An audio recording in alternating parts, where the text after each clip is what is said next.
রোজার নিয়ত কোনটি বা কিভাবে করব? নিয়ত পড়া কি রোজা রাখার জন্য জরুরি? সাহারি ও ইফতারের কোনো দোয়া আছে কি? এটি কি বাংলায় পড়া যাবে? হুজুর, রমজান মাসে কন্যার বাড়ি থেকে ছেলের বাড়িতে ইফতার না পাঠালে শ্বশুর শাশুড়ি গালমন্দ করে, এমন অবস্থায় কি করা উচিত? কন্যার বাড়িতে কি ইফতার পাঠানো উচিত? আপনার কাছে জানতে চাই। হুজুর, রমজান মাসে কন্যার বাড়ি থেকে ছেলের বাড়িতে ইফতার না পাঠালে শ্বশুর শাশুড়ি গালমন্দ করে, এমন অবস্থায় কি করা উচিত? কন্যার বাড়িতে কি ইফতার পাঠানো উচিত? আপনার কাছে জানতে চাই।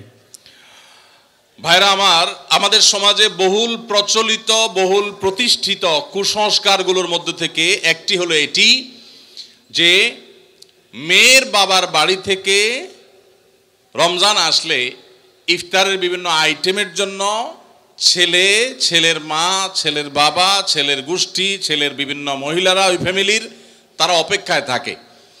আল্লাহর জমিনে যদি 10টা নিকৃষ্টতম ছোট লোকই থাকে, তার একটা হলো এইটা। যুবক ভাইরা, কোন যুবক হাত তুলে বলতে পারবেন যে আমার শ্বশুরবাড়ি থেকে রমজান উপলক্ষে এরকম কোন ভিক্ষাবৃত্তি আমরা করতে দেই নাই? বলতে পারবেন কেউ? দেখি কার কার বুকে পাটা বলা আছে, হাত তোলেন। হয় নাই যাদের? বাবাজি আপনি হাত তুলছেন, আপনাদের আমল তো এগুলো ছিলই না, আপনি হুদাই ক্রেডিট নিচ্ছেন কেন? এগুলো তো নতুন, আমাদের দেশে নতুন ফিতনা শুরু হয়েছে। এই দাঁড়িয়ালা ভাই, আপনি হাত তুলছেন কি বুঝা? বলেন বলেন কি বুঝে হাত তুললেন? আপনার শ্বশুরবাড়ি থেকে ইফতার আসে নাই? হ্যাঁ, আসে নাই? বিয়ে করছেন?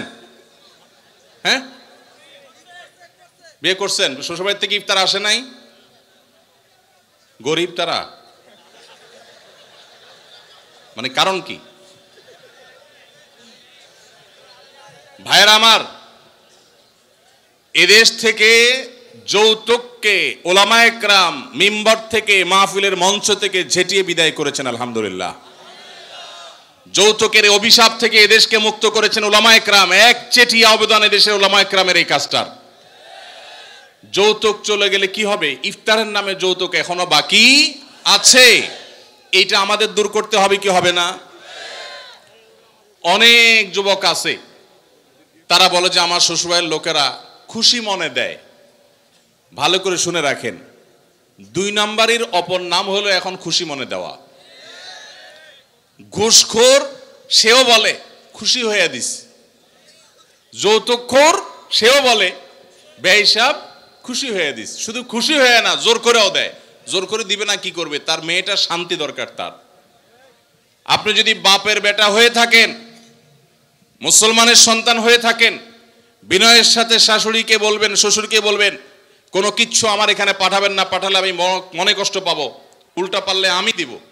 একটা কথা আমি সবসময় বলি ভাই, একটা মেয়েকে কষ্ট করে গর্ভধারণ করা, জন্মের পর থেকে নিয়ে তাদেরকে পড়ালেখা ভরণ পোষণ দিয়ে বড় করে যখন সে সার্বিকভাবে একজন পূর্ণাঙ্গ মানুষে পরিণত হয়েছে, সুশিক্ষিত হয়েছে, সুস্থ সবল হয়েছে, সুঠামদেহী হয়েছে, তখন তাকে ছেলে পক্ষের হাতে তুলে দেয়।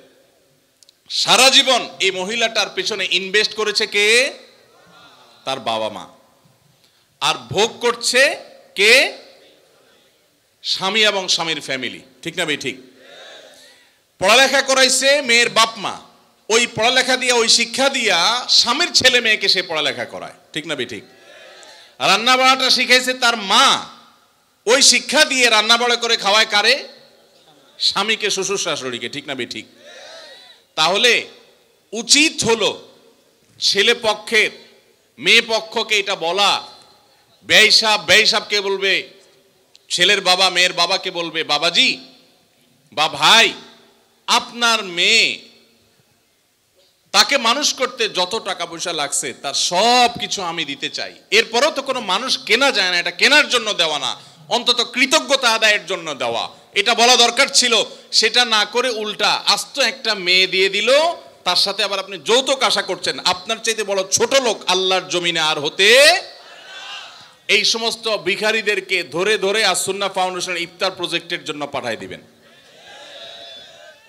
আপনাদের এই মাঠেও ইফতার বিতরণ হয়, যাদের শ্বশুর বাড়ি থেকে ইফতারের দরকার হয় এদের সবাইকে আমাদের ওখানে পাঠিয়ে দিবেন। কথা বুঝে আসছে? এখন এরপর থেকে হুদাই যায় আমাদের ওখানে সিরিয়াল ধরবে।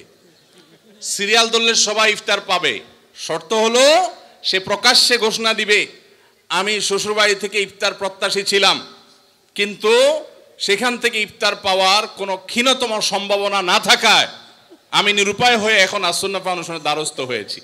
এইটা যদি আপনি ঘোষণা দিতে পারেন আমাদের দিতে কোনো অসুবিধা নেই ইনশাআল্লাহ। ভাইরা আমার, এই কুসংস্কার আমরা দূর করবো তো ইনশাআল্লাহ। খুশি মনে বলতে কোনো কিচ্ছু নাই। খবরদার, মেয়ে পক্ষ যদি ইফতার পাঠায় ছেলে পক্ষ পাঠায় না কেন? মেয়ে পক্ষ যদি 2 আনা পাঠায় ছেলে পক্ষ 4 আনা পাঠানো উচিত। অনেক মহিলারা আছে ফ্যামিলির, তারা খোঁচাখুচি করে বৌমাকে। আল্লাহ আমাদের এই কুসংস্কার থেকে মুক্ত থাকার তৌফিক দান করুন। সাহারি ও ইফতারের কোনো দোয়া আছে কি? এটি কি বাংলায় পড়া যাবে? ইফতারের আমরা দোয়ার কথা জানি ভাই, ইফতারের একটা কমন দোয়ার কথা আমরা জানি, আরেকটা দোয়া আছে আনকমন যেটা আমরা জানি না। 2টা দোয়া আমি বলছি। 1 নম্বর হলো ইফতারের দোয়া যেটা কমন আমরা জানি, সেটা হলো আল্লাহুম্মা লাকা সুমতু আলা রিজকিকা আফতারতু। এই দোয়ার অর্থ হলো, হে আল্লাহ, আপনার জন্য আমি সিয়াম সাধনা করেছি, রোজা রেখেছি, আর আপনার উদ্দেশ্যেই আমি ইফতার করেছি, অর্থাৎ আপনার নির্দেশের পালনার্থে আমি ইফতার করেছি। এই যে আল্লাহুম্মা লাকা সুমতু আলা রিজকিকা আফতারতু, এটা ইফতারের একটা দোয়া। আরেকটা দোয়া হলো যাহাবা যামা ওয়াবতাল্লাতিল উরুক ওয়া সাবাতাল আজরু ইনশাআল্লাহ। অনেকে এটা জানেন মাশাআল্লাহ। যাহাবা যামা মানে আমার পিপাসা দূর হয়ে গেছে, ওয়াবতাল্লাতিল উরুক আমার শিরা উপশিরাগুলো সব সিক্ত হয়ে গেছে, ওয়া সাবাতাল আজরু ইনশাআল্লাহ এবং আল্লাহ চাহেন তো এই রোজার বিনিময় আমার জন্য অবধারিত হয়ে গেছে। এই যে দোয়া ইফতারের, এটা কি ইফতারের আগে করবেন না মাঝখানে করবেন না শেষে করবেন? কি বলেন, ইফতারের আগে না শেষে? যারা যারা আগের পক্ষে তারা হাত তোলেন। মাশাআল্লাহ, বহু লোক। ভাইরা আমার, এই দোয়া ইফতারের পরে করবেন, আগে না। অনেকেই এই ভুলটা জানেন, অনেকে মনে করেন যে আগেই করতে হয়, আগে না। ইফতারের দোয়া কখন করবেন? ইফতারের শব্দের অর্থের দিকে খেয়াল করলে তো দেখতে পারেন পিপাসা দূর হয়ে গেছে, শিরা উপশিরা সিক্ত হয়ে গেছে, এটা কি ইফতারের আগে হয় না পরে হয়? তাহলে আল্লাহুম্মা লাকা সুমতু আলা রিজকিকা আফতারতু, আল্লাহ তোমার জন্য রোজা রাখলাম, তোমার রিজিক দিয়ে ইফতার করলাম, এটা কি আগে না পরে? পরে। অতএব এটা ইফতারের পর। তাহলে ইফতারের শুরুতে কি পড়বেন? বিসমিল্লাহ। বিসমিল্লাহ বলে যে কোনো খাবার খান, ইফতারও খাবেন। ইফতার খেয়ে ফেলছেন, 2-4 লোকমা খেয়েছেন, একটু পানি খেজুর খেয়েছেন, তারপরে দোয়া পড়তে পারেন। আর চাইলে একদম শেষ করেও পড়তে পারেন। আর এটা নিজের ভাষায় পড়লে হয়ে যাবে, কিন্তু সুন্নাত হবে, বেশি উত্তম হবে নবীজির ভাষায় পড়তে পারলে, সরাসরি আরবি টেক্সটটা পড়তে পারলে। আল্লাহ আমাদেরকে তৌফিক দান করুন। রোজার নিয়ত কোনটি বা কিভাবে করব? নিয়ত পড়া কি রোজা রাখার জন্য জরুরি?